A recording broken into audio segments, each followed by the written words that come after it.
Quant à celui dont la balance sera lourde, il sera dans une vie agréable.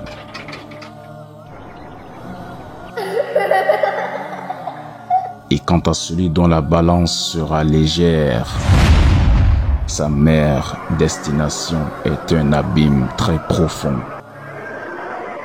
Et qui te dira ce que c'est? C'est un feu ardent.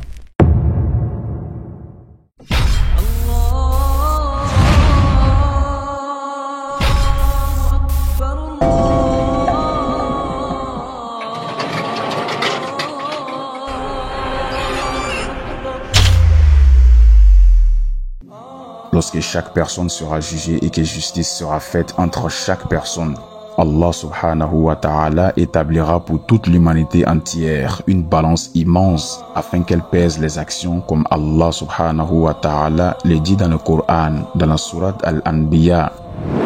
Au jour de la résurrection, nous placerons les balances exactes. Nulle âme ne sera lésée en rien, fût-ce du poids d'un grain de moutarde que nous ferons venir. Nous suffisons largement pour dresser les comptes. Le prophète alayhi salatu wassalam a dit: la balance sera posée le jour du jugement. Si la terre et les cieux y étaient pesés, elle serait suffisamment grande pour les contenir. Les anges diront: ô Seigneur, qui va-t-elle peser? Allah dira: celle que je veux parmi mes créatures. Alors les anges diront: gloire à toi, nous ne t'avons pas adoré comme tu le mérites. Pourtant les anges n'ont jamais désobéi à Allah.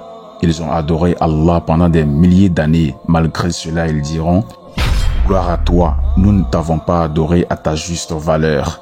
Qu'en est-il de nous? Alors Allah établira la balance pour rétribuer chaque personne. Celle-ci servira à mettre en évidence la valeur des actions.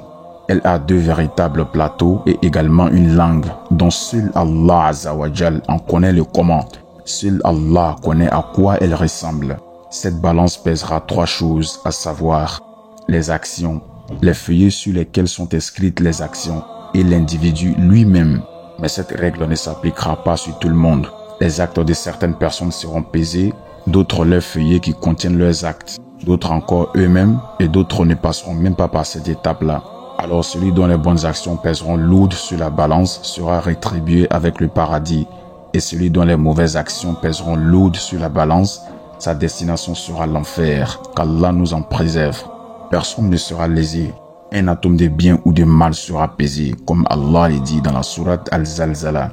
Quiconque fait un bien fils du poids d'un atome le verra, et quiconque fait un mal fils du poids d'un atome le verra. À cet instant, tout le monde voudra que le plateau de ses bonnes actions s'alourdisse, car c'est un instant crucial. Juste quelques moments pour voir ta rétribution et ta destination. Écoutez donc attentivement si vous voulez que la balance s'alourdisse en votre faveur. Parmi les choses qui vont alourdir le plateau des bonnes actions, il y a le bon comportement, le fait d'être doux dans la parole, dans les gestes, les manières, le fait de respecter tout le monde et d'aider les autres dans la mesure du possible, etc. Le prophète alayhi salatu wassalam a dit: rien ne pèse au plus lourd dans la balance du croyant le jour de la résurrection que le bon comportement. Il y a également l'évocation d'Allah qui alourdit la balance. Le prophète alayhi salatu wassalam a dit: deux paroles sont légères sur la langue, lourdes dans la balance et aimées par le miséricordieux. Subhanallah wa bihamdihi, subhanallah al-azim. Ce qui veut dire gloire et louange à Allah, gloire à Allah l'immense. Dans un autre hadith rapporté par Abu Huraira, il nous dit alayhi salatu wassalam: quiconque prononce le matin et le soir 100 fois Subhanallah wa bihamdihi, ce qui veut dire gloire et louange à Allah, ne verra personne le jour de la résurrection présenter une œuvre plus méritoire, si ce n'est celui qui le répétait autant de fois ou davantage. De simples paroles à prononcer, mais d'énormes récompenses à gagner. Prononcez ces paroles pendant que vous marchez, vous travaillez ou vous préparez, car elles alourdiront le plateau des bonnes actions au jour de la résurrection.